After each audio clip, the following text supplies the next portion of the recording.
Afternoon, and welcome to Corsair Gaming's second quarter 2024 earnings conference call. As a reminder, today's call is being recorded, and your participation implies consent to such recording. At this time, all participants are in listen-only mode. A brief question and answer session will follow the formal presentation. If anyone should require operator assistance during the conference, please press the star key followed by 0 on your telephone keypad.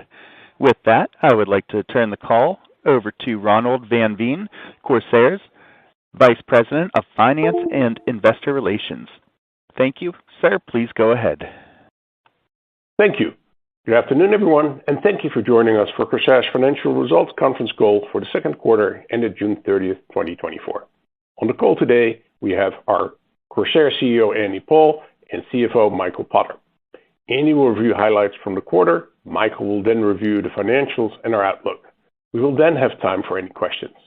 Before we begin, allow me to provide a disclaimer regarding forward-looking statements. This call, including the Q&A portion of the call, may include forward-looking statements related to the expected future results of our company and are therefore forward-looking statements.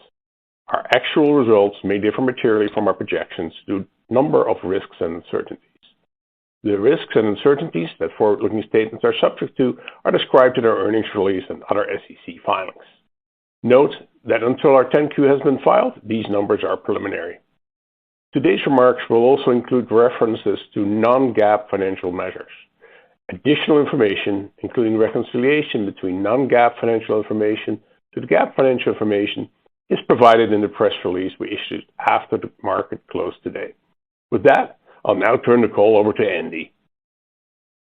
Thank you, Ronald, and welcome everyone to our earnings call. Q2 is always the lowest revenue quarter of the year for us, and this year is no exception. However, current macroeconomic trends and lengthened refresh cycles have caused this quarter to be weaker than expected. In our two business segments, the Gamer and Creator segment showed good growth, with revenue up approximately 20% year on year. We've launched some exciting products over the last 9 months, which have increased our footprint and market reach. This includes our K65 wireless keyboard, which quickly became best-selling keyboard in the US according to third-party data in Q2. The Gaming Components and Systems segment, which makes components used for self-built PCs and also full gaming systems, was a different story. There we see market dynamics where incredibly exciting new games and gaming hardware technology is on the horizon, but not here yet, which is causing many consumers to hold off with upgrades on new builds. We saw a dip in this components market of approximately 15% year on year, and on top of that, some ASP pressure and channel inventory reduction that altogether led to a year-on-year drop of 32% in this business segment. To expand on the market trends and conditions, it's helpful to put a 5-year lens on recent activity. We went through a surge of activity during the COVID lockdown, where third-party data showed that the demand for gaming headsets approximately tripled, and the self-built PC market approximately doubled. 3 years on, having emerged from the lockdowns, the gaming headset market, which is the best indicator for peripherals, is now roughly double the size it was pre-COVID, while the self-built PC market, which we can see from third-party data on cases and power supplies, is roughly flat to pre-COVID levels. Refresh cycles are clearly lengthening on high-priced items like $2,000 plus gaming PCs. We see GPU cards, which used to be on an 18 to 24-month refresh cycle, have now moved to 24 to 30 months, and some highly anticipated, more complex games, like Grand Theft Auto 6, have been pushed to 2025, while others like Call of Duty Black Ops 6 are now expected to be released very soon this year. We think that our historical view of a 3 to 5 year refresh cycle may now be looking more like 4 to 6 years in these current economic conditions. Also weighing on the market is the fact consumers are acting with caution and are getting used to July Prime Day. As a result, sales in the immediate months before Prime Day appear to drop. And as a quick preview, our Prime Day sales in July were quite successful, with most categories overperforming compared to last year. Looking at an overall view of the gaming market, we see that the installed base of gaming hardware post-COVID is at an all-time high. Gaming hours continue to rise, generation by generation, and incredibly exciting new games and new AI-packed gaming technology are around the corner. In fact, the gaming hardware space looking into 2025 has never looked more exciting. AI continues to move into every piece of gaming hardware, as we'll be able to use technology to make devices more adaptive and able to customize their settings to a gamer's playing ability. And we expect to see new generation GPU cards within the next 6 months. In our gamer and creator peripherals segment, as I mentioned before, we are seeing very good growth with revenue up 19.6% year over year. This is the third successive quarter of high teens percentage growth. We are benefiting from a slight improvement in the overall market, combined with our success entering new parts of the market, which will drive our long-term growth. We intend to continue to grow the gamer and creator peripheral segment organically, as well as with strategic acquisitions. We expect this business will become larger than our traditional components business within a few years. This year alone, we launched teleprompters, PC controllers, and mobile controllers, as well as many other innovative new products in the existing categories. We also recently announced our entry into the sim racing market with products which we recently showcased at Computex.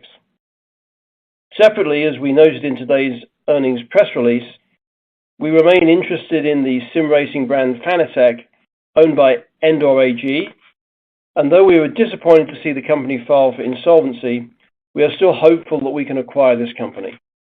Moving on to our components and memory businesses, we continue to dominate the market with leading market share in most categories. We intend to continue that trend while running these businesses as efficiently as we can from a cost standpoint, while we wait for the market to recover and return to growth. Overall, our long-term fundamentals remain strong and we continue to lead. We're positioned to benefit from a strong refresh cycle when the new GPUs launch later this year, and we are excited about continued strong growth in our core gamer and creator peripheral segment. Let me now turn the call over to our CFO, Michael Potter, for details on the financials. Michael, please go ahead. Thanks, Andy, and good afternoon, everyone. This quarter was particularly challenging due to lower than expected demand in the high-end gaming components and systems market, where we have a leading market share. This had a significant impact on our profitability due to the lower than expected revenue and our operating cost base not yet being adjusted. It also had an impact on cash as we paid for inventory that has not yet been sold. However, as Andy discussed, we continue to expect a better second half due to normal seasonality and our new product introductions. To partially mitigate the near-term impact of lower revenue, we implemented additional cost-saving measures in July and will continue to reduce operating expenses where needed to better align with the reduced sales levels in the short term. In terms of the specifics, Q2 2024 net revenue was $261.3 million compared to $325.4 million in Q2 2023. For the first 6 months of 2024, net revenue was $598.6 million from $679.4 million in the year-ago period. European markets contributed 33% of our Q2 2024 revenues, compared to 34.3% in Q1 2024, while the APAC region was 10.9% of our Q2 2024 revenues, compared to 13.8% in Q1 2024. Turning now to our segments. The Gamer and Creator Peripheral segment contributed $94.2 million of net revenue during the second quarter, compared to $78.8 million in Q2 2023. For the first 6 months of 2024, Gamer and Creator Peripheral segment revenue was $201.2 million compared to $167.7 million for the first 6 months of 2023. The Gaming Components and Systems segment contributed $167.1 million of net revenue during the second quarter, from $246.7 million in Q2 2023. Memory products contributed $81.8 million in Q2 2024 compared to $108.9 million in 2Q 2023. For the first 6 months of 2024, Gaming Components and Systems segment revenue decreased to $397.4 million from $511.7 million in the first 6 months of 2023, with revenue from memory products decreasing to $206.7 million from $240.2 million. Overall gross profit in the second quarter was $63.1 million compared to $82.8 million in Q2 2023, reflecting the lower revenue level and a 1 to 2% margin impact from fixed costs allocated over lower than expected volumes. Gross margin decreased 24.1% compared to 25.5% in Q2 2023. Overall gross profit decreased to $149.7 million for the first 6 months of 2024 compared to $168.2 million in the first 6 months of 2023. Gross profit in the Gamer and Creator Peripherals segment was $35.7 million compared to $25.5 million in Q2 2023.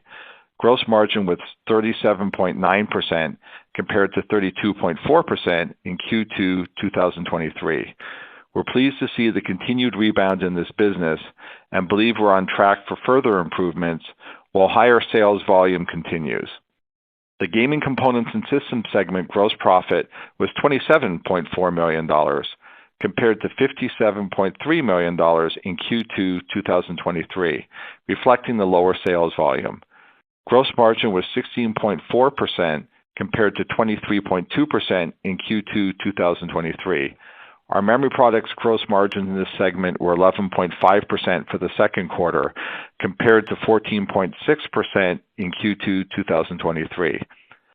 Second quarter SG&A expenses were $70.4 million compared to $70 million in Q2 2023. Second quarter R&D expenses were $17.4 million compared to $15.6 million in Q2 2023. This reflects our investments in support of our expanded product line and new areas including mobile controllers and sim racing. We expect R&D to decrease in Q3 given the number of new products we have already launched in 2024. As additional color, we are executing on cost savings and took additional action in July, including the reduction of approximately 100 employees, and will reduce some external expenses, which will lower operating expenses in the second half of 2024. We remain committed to controlling operating expenses while continuing to support growth in our Gamer and Creator Peripherals segment, which has higher operating expense demands for R&D and marketing. GAAP operating loss in the second quarter of 2024 was $24.7 million compared to GAAP operating loss of $2.7 million in Q2 2023. Second quarter adjusted operating loss was $3.8 million compared to adjusted operating income of $15.9 million in Q2 2023. Adjusted operating income was $11.6 million for the first half of 2024 compared to $34 million in the first half of 2023. Second quarter net loss attributable to common shareholders was $29.6 million or 28 cents per diluted share as compared to net income of $1.1 million or 1 cent per diluted share in Q2 2023. On an adjusted basis, second quarter net loss was $6.8 million or 7 cents per diluted share compared to an adjusted net income of $9.8 million or 9 cents per share in Q2 2023. For the first 6 months of 2024, adjusted net income was $2.7 million or 3 cents per diluted share compared to $21.8 million or 20 cents per share in the first 6 months of 2023. Finally, second quarter adjusted EBITDA was a loss of $1.2 million compared to a gain of $17.8 million for Q2 2023. For the first 6 months of 2024, adjusted EBITDA was $16.8 million compared to $38.3 million in the year-ago period. Turning now to our balance sheet. We ended Q2 with a cash balance, including restricted cash, of $94.6 million. We continue to maintain a healthy balance sheet with sufficient cash to fund the development of our expanding product portfolio. We expect to further reduce inventory during the third quarter as we move into the traditionally stronger second half, which will also generate additional cash. In particular, we expect to sell on inventory that we ordered based on higher expected demand. This is concentrated in components inventory, which has a longer technology refresh rate, and we anticipate selling that inventory in the second half and turning it into cash in Q4 2024 and Q1 2025. We ended Q2 with $180.9 million of debt at face value, and our $100 million working capital revolver remains undrawn and fully available. Overall, we expect liquidity to remain excellent for the rest of 2024, allowing us to be flexible as opportunities present themselves. In terms of the full year 2024, we are updating our previous outlook to reflect the market softness Andy discussed earlier. We now expect total revenue in the range of $1.25 billion to $1.35 billion, adjusted operating income in the range of $48 million to $63 million, and adjusted EBITDA in the range of $60 million to $75 million. With that, we're now happy to open the call for questions. Operator, will you please open up the call for Q&A? We will now begin the question and answer session.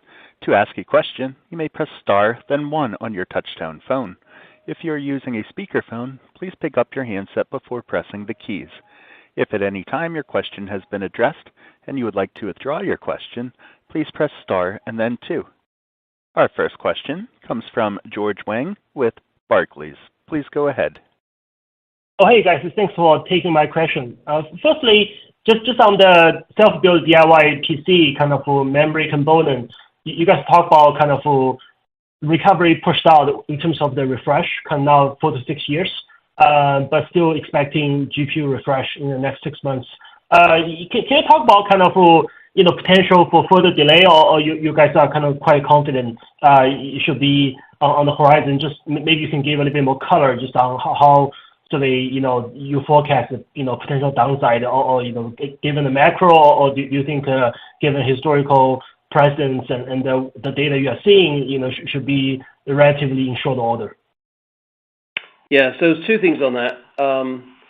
One is, obviously, we're privy to confidential information from our partners that I can't share.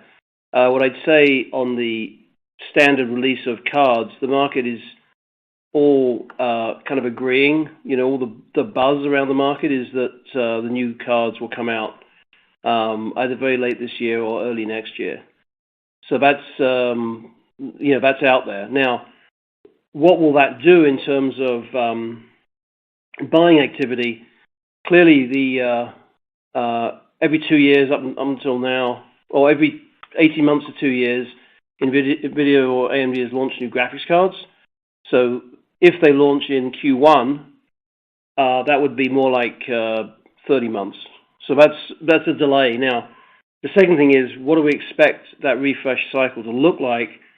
We're pretty convinced that a refresh cycle after COVID, where the PC component business basically doubled, has to be followed by an echo of that huge surge. For an echo not to occur would mean that all the people that came into the market to buy, new people that came into the market to build gaming PCs, which we think was almost the same number that previously existed, all of those would have to go away and not ever upgrade, which is, we don't believe that scenario. So we're pretty sure there's going to be a strong refresh next year. And obviously, once we get into new graphics cards at the higher end, where people are using these cards to build $2,000-$3,000 machines, that is much more where we operate, and we have high market share. Okay, great. Just a second, quickly follow up, if I may, just on the peripheral creator business. It's nice to see, almost 20% growth year over year with nice margin. Just curious how sustainable it is, and from a kind of high level, in any latest updates in terms of the consumer as it relates to the peripherals. I mean, do you still see more white space to drive up the ASP over the next few quarters? Well, yeah. So actually, this is a very interesting question, and I'll take it in a few different parts. Firstly, the overall peripheral business is twice the size of what it was pre-COVID. So if you look at headsets, which is kind of the bellwether of the gaming piece, the gaming market, it's the first thing gamers usually buy. The number of headsets that were sold in the COVID period tripled from pre-COVID, so 2019 to 2020, and at this point, it's still 2x. So there's a healthy market that's growing there in terms of the number of people that are getting into gaming and buying gear. Now, this year compared to last year, the market has been relatively flat, but what we've seen in general is that there is the market's bifurcating a little bit, and so there's a fair number of very low-end peripherals at low ASPs, which we really don't participate in. The ASPs from the major suppliers, and you know who those are, those ASPs are typically going up. And so I think this is something that I talked a lot about in when we did the IPO, that I thought there was a lot of expansion possible as people who have been gaming for a while are happy to pay more for products with extra features. And that's the same we've seen in any enthusiast type products, whether it be skiing or golf. People as they get older buy more expensive gear with better features. Okay, great. I'll go back to the queue. And the next question comes from Colin Sebastian with Baird. Please go ahead. Thanks, and good afternoon. Andy, the comment in the release about the gamer peripheral segment perhaps becoming larger than components over time, I mean, that's an intriguing comment. I guess maybe if you could walk us through that dynamic in terms of maybe what you see as normalized growth rates in both sides of the business, and maybe how that's informing your product development as you think about the next few years. And I have a follow-up. Yeah. Well, look, first thing, this has always been our plan. And just from the pure maths of it, we have very, very high market share. Well, let me start at the growth numbers. So we've seen historically, because we've been doing this for a long time, right?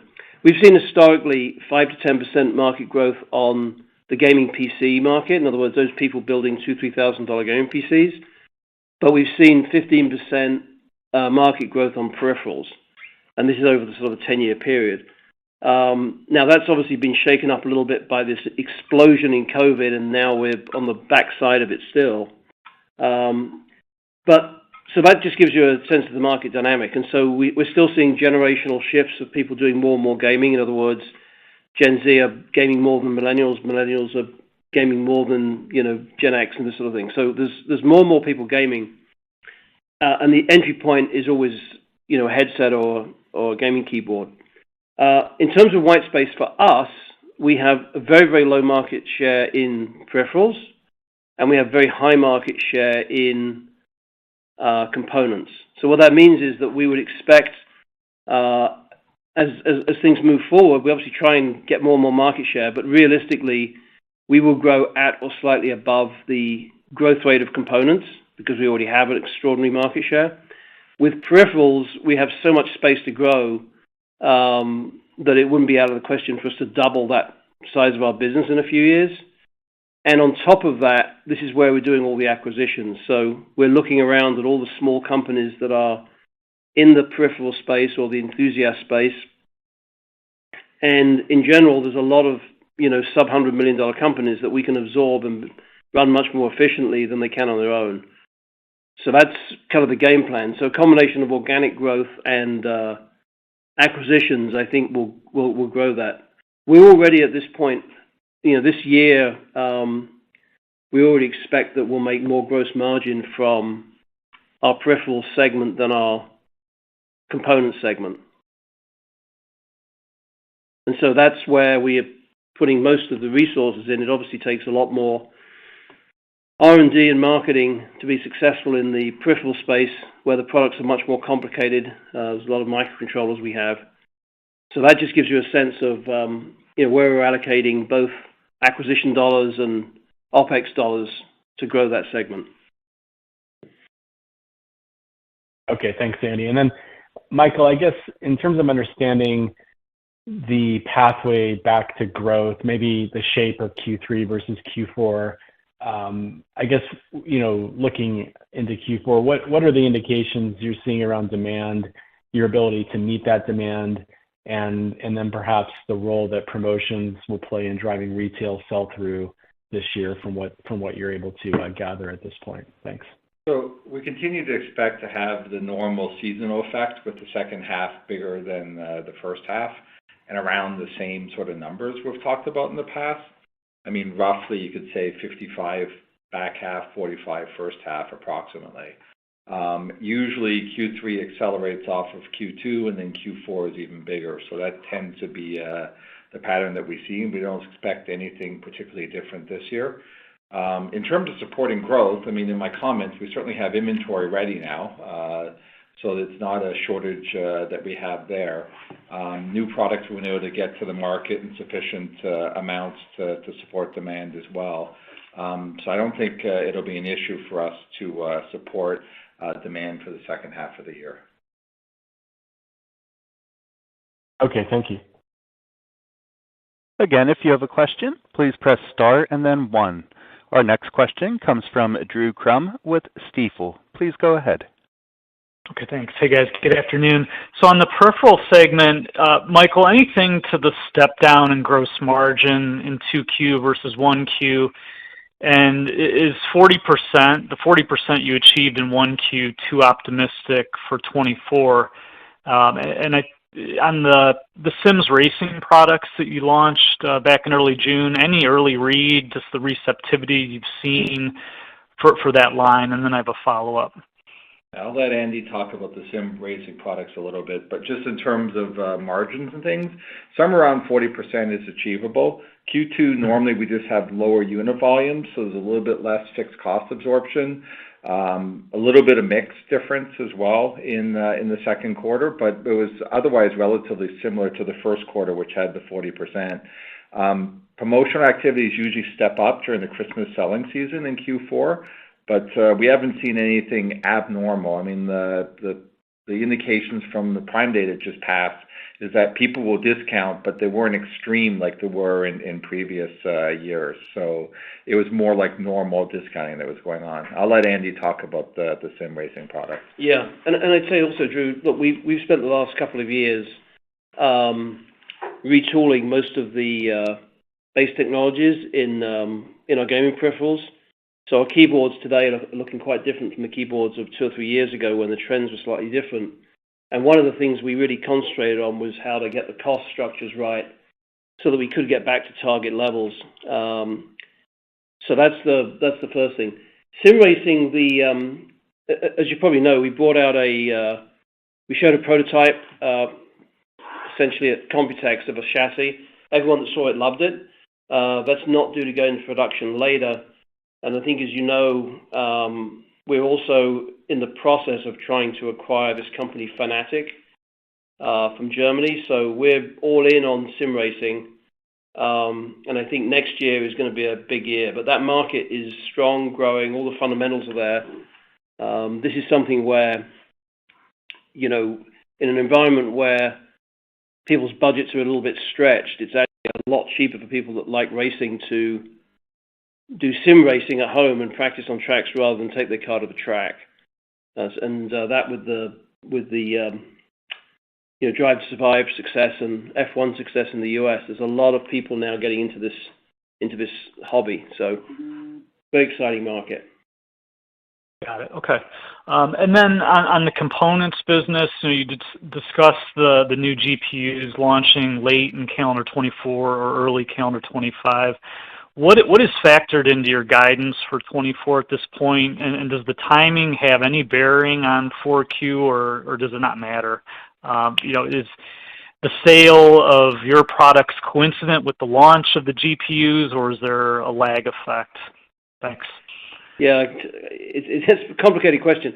What tends to happen, what I've seen in the past, is that as soon as the specs are out and people understand what the future looks like, then people make buying decisions. And there's actually a lot of people who wait until they see the specs of the new cards and then perhaps go back and buy the previous generation because it's a much better deal. So there's a little bit of that. You get most hesitation in the market before any of the specs come out. And this is the situation we're in now, where everyone's got the idea that just because the technology that's used in AI chips is going to move on to GPUs. Everyone's pretty anticipating, great things from the new cards. But that tends to drive it. Now, there are a lot of people, and we saw this during COVID, the first thing people tend to do is they buy a case to start the build. And some of these builds, some people spend a weekend doing it, other people spend 3 months. And the last thing you tend to put in is a graphics card. So yeah, we would expect to see people sort of as we get towards Q4, once the specs come out and once people decide, okay, now it's time for me to build a new machine, there's a good chance that we can start selling cases and some of the other, products before then.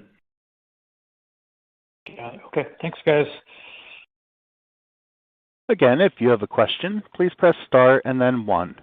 Our next question comes from Doug Creutz with Cowen. Please go ahead. Hey, thank you. Just looking at your components and systems margins, I think they were the lowest they've been in about 5 years. Could you talk about, elaborate on that maybe and talk about what kind of margin recovery you are baking in for the rest of the year? Thank you. Well, I think there's two things. I mean, Michael mentioned this earlier.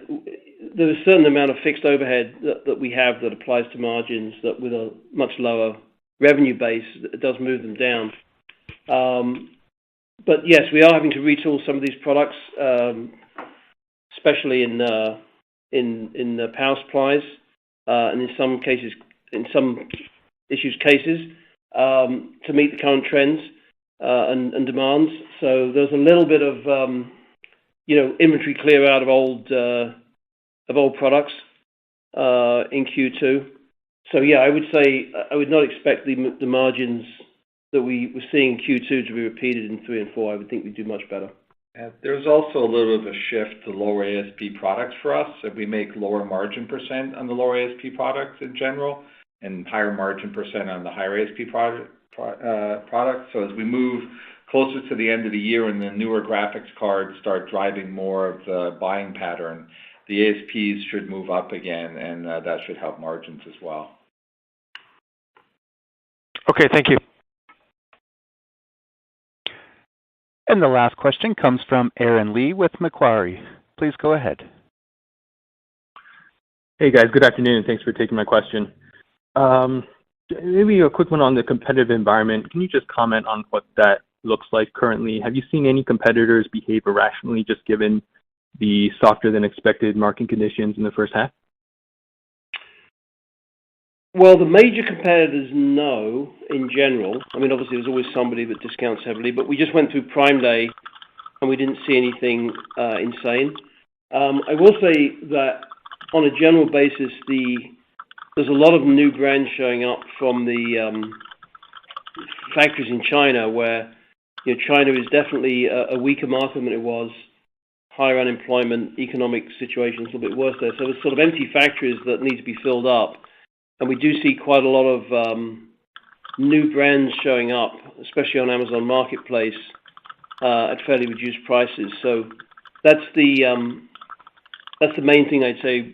But this is where I was sort of talking earlier a little bit about ASPs of headsets. We are seeing that the market is somewhat bifurcated. So there's a big chunk of very, very low cost peripherals out there now, and then in general, the major manufacturers, ourselves, Logitech, Razer, etc., are managing to raise ASPs and do pretty well.